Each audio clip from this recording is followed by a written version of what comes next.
Welcome back, everybody. Today we are joined by Michael Cotton of Mel Ventures. He's going to be discussing Algorand, some of the projects that he's involved with. So, yeah, Michael, take it away. Thanks, Carl. Thanks for having me, mate. Really appreciate it. Of course. Look, probably good to start. I'll give you some context and a bit of background to myself to sort of tell you how I ended up here. So I actually started my business out of high school. Very humble / sad business beginnings. The very first desk I had was made of a timber plank and some Besser blocks, so it was definitely quite a different time. Yep, I imagine. Started in the gold industry, a very strange industry to start in, but had a real passion for it, had a real passion for jewelry and gold and precious gems. Started building the business. It's a very old school industry, but through tech innovation was actually able to really claw market share. Yeah. I still have that business. It's one of the largest gold and precious metals companies in the country now here in Australia. I'm not as involved in the business anymore, but what led me to blockchain was through the idea of digitizing gold. So about 5 or 6 years ago now, back when there was the stablecoin rush inside blockchain of looking for different stablecoin possibilities, we started looking at the idea of digitizing gold. And as a part of that journey, just fell in love with blockchain, could really see how this could form a part of the future of financial technology and infrastructure. And so started investing heavily into the space, in particular the Ethereum space. And then as time went on, I was doing more and more investing. I really loved the space, and I was waiting to see that leap in innovation in the tech that would take it from being what it was to something that could be used globally. And as a part of that journey, I made really good friends with the guys at Apollo Capital. They're one of the largest and best crypto funds here in Australia. The CIO there, Henrik Anderson, who's a good friend of mine, recommended I meet another good friend of his, Ashley Milne, who's my now business partner, and said that we might like to work together. And he was right, which was great.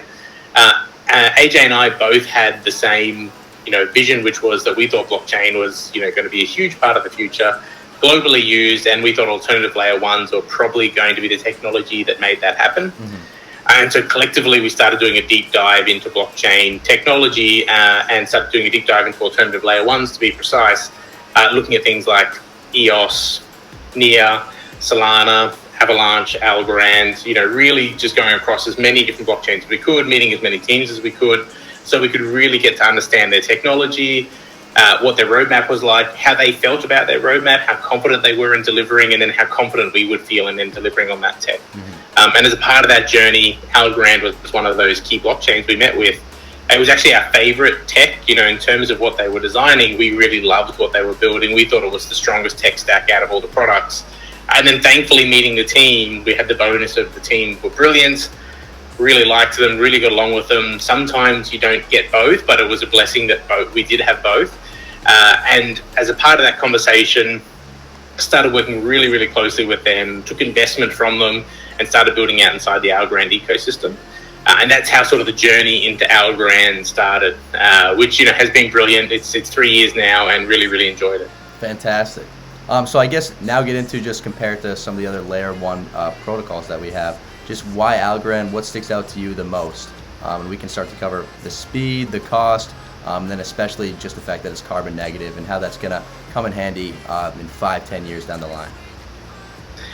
Perfect. And so to sort of cover off why Algorand, why was it our choice? I think there's two sides to this story. There's technically how does the blockchain stack up? And then there's the actual business, and there's the marketing, and there's the adoption, and there's how it could be represented in market, and why would people choose to use it beyond the tech. I think we know best product doesn't always win. I think it is a part of the puzzle. So if we look at the tech side, Algorand's incredibly scalable, but at its core, solving the consensus or solving the trilemma through its innovative consensus model was really key to it standing out from the others. 100%. To give people some insight. It's coming down to about 2.6 second block time. Transactions per second are scaling up to 46,000. It could technically go larger, but they're talking about that as a key milestone. Instant finality, no forking. Quantum resilience is the only blockchain in the world to work on quantum resilience. It's the only blockchain in the world to actually implement fundamental pieces to ensure it's quantum resilient.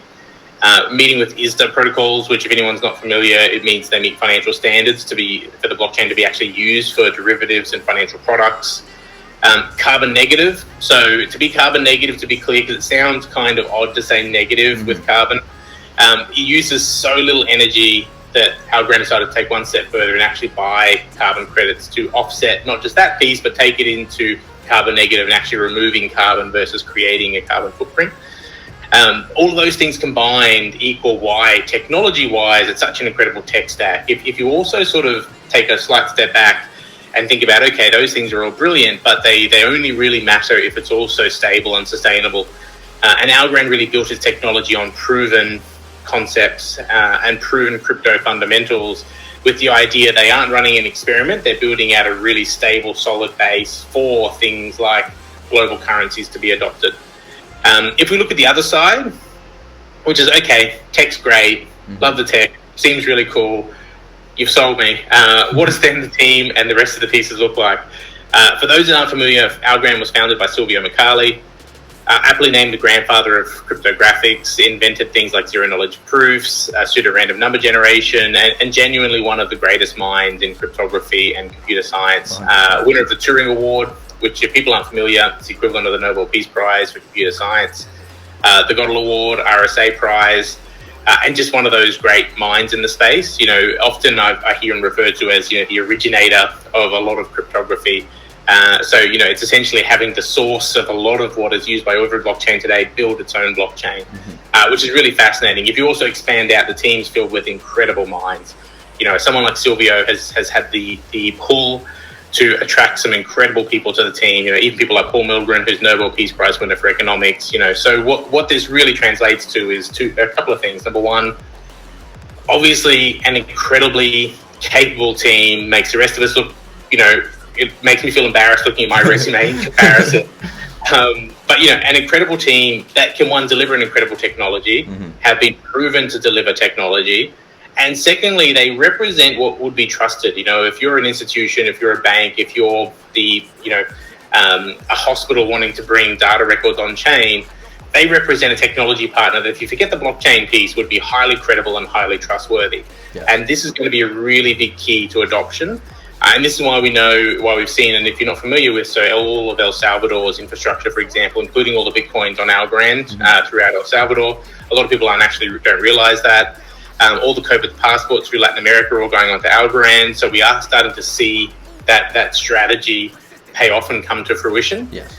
Which is why we've also seen Algorands now just over 23 million wallets as well, which is a huge number of wallets for any blockchain. And a lot of that is because it's a different type of adoption. It's this adoption in countries like El Salvador that are really creating that growth. So I don't think I've missed anything particularly important. I think that's probably the best summary I could give, I think. Yeah, it was a fantastic summary. And did you want to mention possibly why it's not quite getting the recognition of other platforms in terms of market cap, and why I've noticed this myself, it seems like it's got everything going for it, yet it's just not kind of getting that recognition, which I found pretty interesting. I mean, I think it's number 29 in terms of coin market cap compared to projects that are inferior. I mean, personally, I believe that ADA is completely overvalued. And I'm just wondering if that's possibly due to just a lack of marketing on Algorand's part, and if they're just more so focused on building a quality product rather than just pushing how great they are. A lot of people ask me, why is Algorand not top of the charts? Why is it, not in the top 10 or top 5? Yeah. Which is a really valid question. I think for Algorand, they've had a very different focus to most blockchains. They've been focused on global adoption and almost focused on it at all costs, with the idea that, the belief is that global adoption of blockchain is the goal. So for them, instead of building on the basis of we want to create a massive immediate DeFi ecosystem, which is definitely something they want to achieve, but instead of having a laser focus on that, they put a lot of energy into focusing on how do we get blockchain into the hands of everyone. Yes. And because of that, it means they've made sacrifices in the DeFi sector, in the traditional crypto sectors, which is something they're really putting a lot of energy into now. But if you think about Algorand as a very methodical and well considered in terms of what they do, Algorand also only just this month is having the upgrade that allows for things like contract-to-contract calls and expanded on-chain data. And for anyone who's not really familiar with what that means, essentially they're some of the key things that require DeFi to actually exist on a blockchain. So for Algorand, it also didn't make sense to put a lot of energy into that sector when that technology was still coming as a part of its roadmap. So as of this month, for example, we have the upgrade to allow for all this composability and all these additional capabilities to be built on chain. And now we're going to see this insane amount of growth because there's this huge backlog of amazing products that have just been waiting for these upgrades so that they can roll out and actually start delivering all of the traditional DeFi fundamentals on chain. So that's really core to why Algorand has struggled. It's also meant that its price tends to be not correlated to the rest of the market. It tends to sort of jump around of its own accord. Yes, we've noticed that a good bit. So, and a lot of it's because of this, a lot of it's because of the same reason that it's not abiding by the traditional metrics, it's not taking the traditional path, it's not really looking at the traditional roadmap that a normal blockchain would take. In Algorand's words, they're taking the road that leads to global adoption, and that is their key goal. Exactly. And for that reason, we're a big lover of it, and we think it's going to be the bridge for traditional institutions and the rest of the world, the uninitiated, to actually enter blockchain.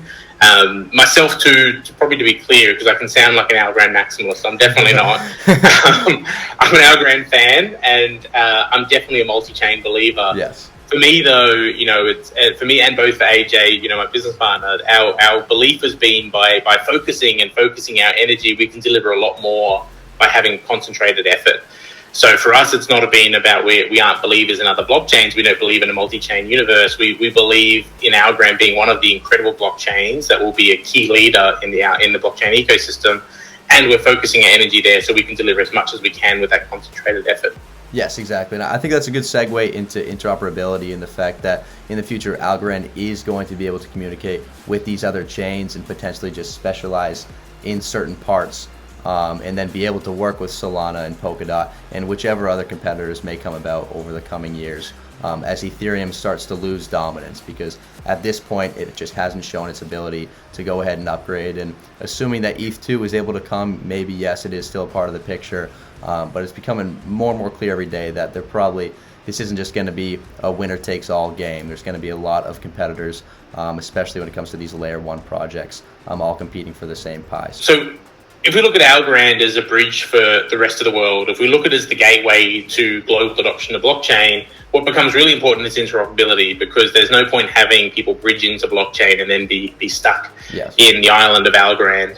I probably wouldn't hate that. I do love Algorand, so it's probably not the worst result. But it doesn't necessarily make sense to guard this area. And in reality, Algorand are strong believers in interoperability. And I think when I talk about there being a multi-chain world, I think we will have niche use cases. We will have, whether that be utility or particularly usage or functionality in a blockchain, or whether niche is actually based on geography. There's more accessibility to a certain blockchain in certain regions, such as on-ramps and off-ramps. So what it really means is interoperability will be key.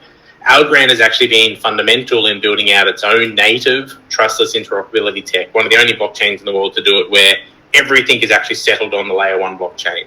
And what that really means is it'll be for one of the first times that it has ever been that two different virtual machines and two natively different blockchains can communicate trustlessly without relying on a third party, without relying on a counterparty. Mm-hmm. And that's a really, really powerful piece, because at the moment, anytime you bridge, anytime you take a leap between chains, there is risk. You do add risk to what you're doing because you add a counterparty risk. And Algorand's goal is to really remove that, because if we're going to see trillions on chain, there cannot be risk as they move between different blockchains. That needs to be seamless, that needs to be trustless, and that needs to be really secure. And so that's really why Algorand has this sort of really strong focus on building quality interoperability. V1 of that actually launches with EVM literally in the next couple of months, which will be really exciting. They're called state proofs. Silvio and an incredible team of cryptographers worked on this. It's been peer reviewed. They've actually put an incredible amount of time and effort into building out this innovative tech. For anyone who wants to dig into it, they're called state proofs or compact certificates. I'm happy to share a link as well, so anyone who wants to go and have a read. It's fairly heavy lifting, so yes, we can put that in the description below as well if you guys would like to check that out. So prepare yourself for a long night of in-depth cryptography reading. Yep. Some amazing tech that's going to be really exciting. Algorand's also covering the cost of maintenance of the bridge, so it's going to end up being really low cost. It still means projects need to build the smart contracts either side to allow things to happen beyond it being an information portal, and we'll start to see a lot of that tech coming to market in the coming year. Fantastic. All right, so at this point, I think we have a great basis of Algorand. You did an incredible job just explaining it and going to detail about just why it's one of the top projects. So at this point, I think I want to segue into Algomin, which is one of the projects that you're involved with. Yeah, thanks, Carl. And look, it probably is great talking about Algomin after talking about state proofs, because Algomin is a bridge. So it actually probably fits really nicely. Really? Okay. It starts off as a centralized bridge. The reason it's centralized to begin with is because the technology for us to build a trustless decentralized bridge was coming with compact certificates. So, it's starting off as a centralized bridge was with the idea that we can build the bridge, we can launch, we can start the flow of equity between blockchains, while we then start working on this decentralized component and actually building out a trustless bridge with state proofs. So the bridge is live. It's currently bridging BTC and ETH into Algorand. We're going to be bridging out Algo shortly as well into Ethereum, bridging HNT, bridging a whole range of other ERC20 tokens, and really starting to build that equity flow between the different blockchains, with the idea then that as state proofs come to fruition, we can start building out the trustless bridge. And by having the centralized bridge initially, it also means we can really take our time with delivering on that trustless bridge. And the reason I say take our time is because, we really believe, one, we need multiple audits. We need to really battle test this bridge. If we're going to be responsible for bridging billions, maybe trillions one day, we need to be ensured that that technology can stand up and is going to be really secure and trustless. So thankfully, we can now take the time to ensure we get that right. What's really interesting about the product, and one of the different innovations we've really focused on, is we didn't want to just bridge in a single standard. We didn't want to just go, we're just bridging, you want to bring USDC, we bridge USDC and wrap it. We've created what we call baskets, which is like-for-like assets that actually group together. So the very first basket will be USD. So you'll be able to bring like Gemini and Pax and USDC and USDT from a whole range of blockchains and actually wrap them into a single standard inside this basket. What this means is, one, you create a lot less fragmentation and liquidity. Mm-hmm. So instead of having DEXs with 6 different USD tokens and all different pairings, you can have a single representation that anyone can actually bridge into the ecosystem and access that liquidity from. Secondly, it means if you create a new USD token, you can prove that it's incredibly trustworthy. You can demonstrate that it should be whitelisted. You don't have to go and build out 50 partnerships to find utility. You can actually just be accepted into the basket and you instantly gain all the utility of the wrapped asset. So it does actually create this sort of bridge to functionality as well. The next piece it really allows us to do is to build on our aggregation, because what we sort of see as the dream scenario is that the Algomin will become both a cross-chain aggregator, but an internal aggregator for each blockchain as well. And the reason baskets are important to that is, if you can imagine, if you want to trade from Algo to USD, instead of us trying to find what's the best price in USDC, we're actually finding what's the best price out of every USD token in the basket, including the wrapped consolidation of those tokens. How do we find the best price with that combination? And then our possibilities of finding the best price go from 50 or 100 possibilities to thousands to deliver the best possible trading price to the person who's executing that transaction. And so that's why we think that basketing piece is so important.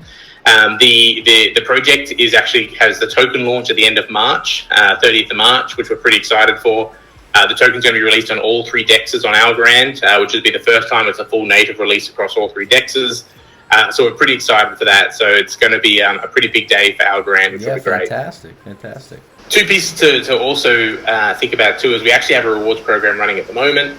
If you bridge either BTC or ETH, which you only have to bridge the minimum amount, which is not a great deal, you become eligible for the rewards program we're currently doing in conjunction with the Algorand Foundation. So you go into the pool to be eligible to win a certain amount of Algo. At the moment, it's sitting about 200 Algo if you bridge ETH, 200 Algo if you bridge BTC, which is quite a lot. I think that'll probably come down in the last couple of days before it finishes, but a really great reward for just bridging a little bit of BTC or a little bit of ETH into the ecosystem and started to try out DeFi and try out the DEXs and really getting involved. So it's a really great opportunity to bridge your first few assets to Algorand and start messing around and actually get a really great reward for doing so. Yeah. To be eligible, you just can't unwrap them before the end of February. You can sell them, you can go and get a loan, you can yield farm them, you just can't exit Algorand, which, there's only a few days left, so it's not a lot of time to hold. Fantastic. So that's a really good thing to get involved with on the Algomin website. Yeah. Secondly, if you want to get involved in the sale, it's going to be with Algo. You'll be able to buy the token with Algo, and you'll just need to be set up, ready to go to start trading against one of the 3 DEXs. We actually have a really great competition going as well. The top 100 traders from each DEX for the period that we're running will receive one of the Blackbook's NFTs as well. So we're giving away 300 of their NFTs. It's one of the brilliant new NFT projects in Algorand that's launching very shortly. So you'll be in the running to earn that as well. And I think that segues perfectly if you want to just get into what that is exactly. Yeah, perfect. So, and this is probably a great time to explain what Blackbooks is. Fantastic. Yep. It works out well. So Blackbook is what's been called the home of graffiti and the home of street art.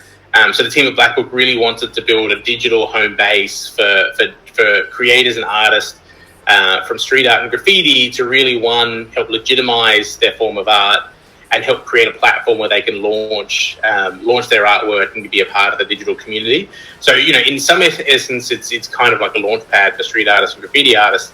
The very first drop is actually happening next week.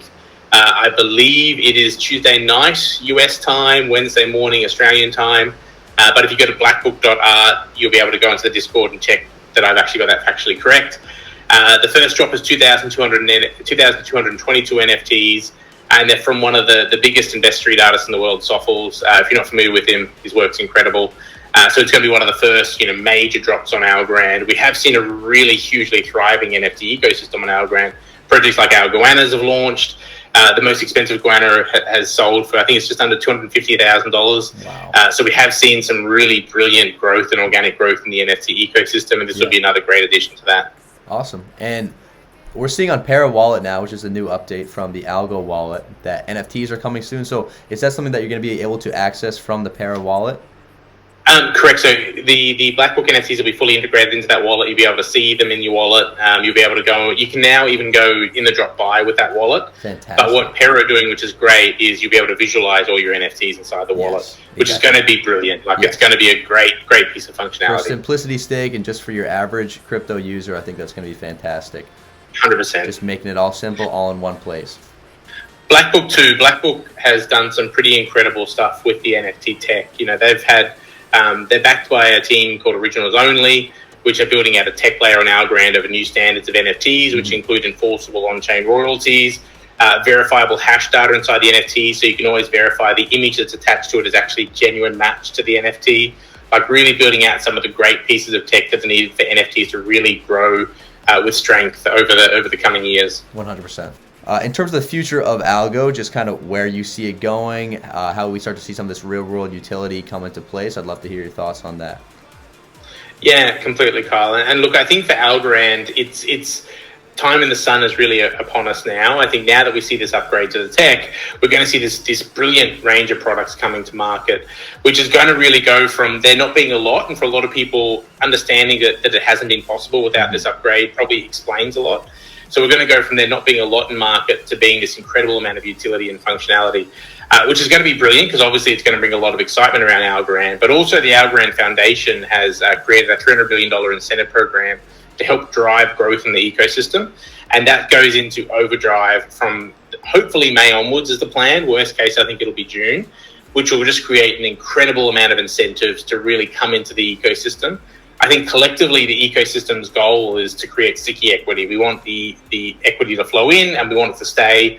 We want people to come into Algorand, realize how incredible it is to do a trade on one of the DEXs and it take of course a handful of seconds and cost a fraction of a cent with no front running, with no risk of being jibbed at the post with price. We want people to really experience that functionality. Or another great example is to go and get a loan on AlgoFi or Folks Finance, having to repay your position because of the moving markets. There's no congestion. There is no, I hope I can actually push or pay enough gas fees to get to the front of the line. You have none of these problems inside Algorand. Exactly. So I'm really excited for people to experience that. And to give you some insight into what's coming, there's everything from an incredible range of DEXs, which include things like Pact and Humble and Tiny Man and AlgoFi.